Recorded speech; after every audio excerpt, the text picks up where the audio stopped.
Bon les gars, le débrief il va pas être long. On a été mauvais. On n'a pas eu de mouvement devant. C'était mauvais pour notre première fois. Notre trio a été pas très bon, voire nul. On va pas se le cacher les gars. La composition d'équipe elle est à peu près bonne, sauf le choix de Paredes. Les gars, Paredes j'ai pas apprécié. Paredes ne joue pas depuis le début avec le Paris Saint-Germain. Pourquoi tu le mets aujourd'hui au Paris Saint-Germain? Avant toute chose, avant de continuer les gars, cette vidéo est sponsorisée par OneFootball, l'application qui vous met les scores en direct, des articles sur vos équipes préférées et vos pays préférés. Cette application est bien évidemment gratuite et elle est disponible sur iOS et Android. Lien dans la description. Merci beaucoup. Donc les gars, je reviens à Paredes. Paredes aujourd'hui jaune orangé comme je dis sur sa faute. Il annule une action de but. Ça n'aurait pas été un scandale de se faire expulser. Paredes mauvais. Wijnaldum mauvais ce soir, mais Wijnaldum mauvais depuis le début qu'il arrive au Paris Saint-Germain. Alors je vais pas le tacler parce qu'il va pouvoir, à mon avis, progresser, s'intégrer au Paris Saint-Germain. Des fois, ça arrive qu'un joueur n'arrive pas à s'acclimater tout de suite au jeu du PSG, au pays, au championnat, etc. On va pas le tacler, mais pour le moment, il faut dire la vérité. Wijnaldum est mauvais au Paris Saint-Germain. Voilà, Herrera, encore une fois, très bon match. Il était partout. Je dis pas ça parce qu'il a marqué, mais Herrera était partout, les gars. Encore une fois, on peut compter sur lui. Ça fait plaisir. Mais à un moment donné, il va falloir trouver d'autres milieux de terrain et pas que Marco Verratti, parce que Marco Verratti, oui, il est fort. Oui, Marco Verratti change le jeu du Paris Saint-Germain. Mais le problème, Marco Verratti, on peut pas compter sur toi parce que tu es tout le temps pas là. Voilà. Et ça me saoule, ça me frustre parce que tu es super fort. Tu changes le jeu du PSG, mais tu n'es pas là. Tu es absent.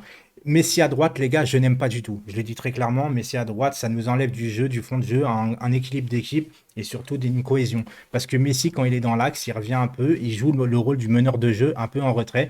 Il peut combiner plus facilement avec Neymar et plus facilement aussi avec Mbappé. Parce que Mbappé aujourd'hui, ce qui m'a énervé sur le trio de ce soir, à part Messi qui jouait quand même collectif, c'est que Neymar, on va reparler après de Neymar, hein. Neymar, il prend le ballon, il va tout seul. Mbappé il prend le ballon, il va tout seul. Parce que Mbappé, à part sa première passe décisive face à Herrera, qu'il a très très bien joué, dans l'axe, il force. Il force, il force. Neymar, il force. Il n'y a que Messi qui tente des choses, qui tente des combinaisons. Mais je suis désolé. Encore une fois, les gars, Neymar, aujourd'hui, c'est très mauvais. C'est très très mauvais. Et aujourd'hui, il y avait un mec du côté de Bruges, le Lang là, je crois, Jack Lang, je ne sais pas comment il s'appelle son prénom, mais je l'appelle comme ça. Les gestuels de Neymar, le physique de Neymar, il courait comme Neymar, c'était incroyable. Le mec, il ressemblait comme deux gouttes d'eau à Neymar. Sauf que lui, il a fait un meilleur match que Neymar, parce que Neymar, il n'était pas là. Même Hakimi, les gars, aujourd'hui, Hakimi, j'allais oublier, Hakimi, il est mauvais. Il est mauvais ce soir. Alors, je vais pas lui en vouloir, parce que le début de la saison, Hakimi, il est parfait. Sauf que ce soir, le premier match de la Ligue des Champions, le match le plus important depuis le début de la saison, il a été mauvais. Icardi, on va parler vite fait de ce mec-là parce que Icardi, les gars, il rentre.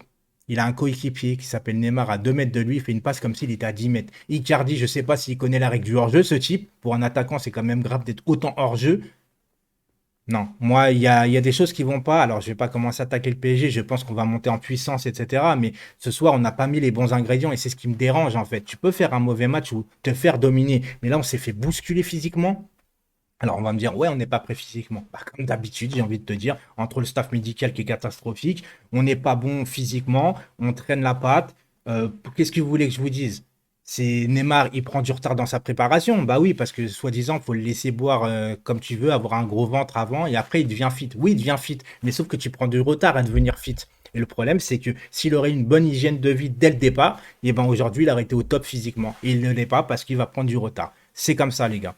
Et donc, j'ai rien d'autre à dire en fait parce que je suis dégoûté, les gars. Mais quand je vous dis dégoûté, c'est parce que j'ai vu un mauvais match du PSG et on n'a pas mis les bons ingrédients. Aujourd'hui, Bruges ont eu plus d'envie sur le terrain que le PSG. Et c'est ça, les gars, la Ligue des Champions. Il suffit pas que de mettre des joueurs sur le papier. Bah, c'est bon, on a la meilleure équipe, on va gagner. Non, il faut mettre les bons ingrédients. Il faut mettre de l'envie. C'est pas on rentre sur le terrain, c'est bon, on est la meilleure équipe, on va gagner, on peut jouer au petit trou. Non, il faut se donner. Et tu t'es pas donné ce soir. Donc, deuxième match de Ligue des Champions, rattrape-toi. Et puis surtout, dimanche, les gars, dimanche, il y a un match contre Lyon. Il va être important celui aussi. Donc, les gars, voilà. Ciao, ciao, ciao, ciao, ciao, parce que ça me saoule.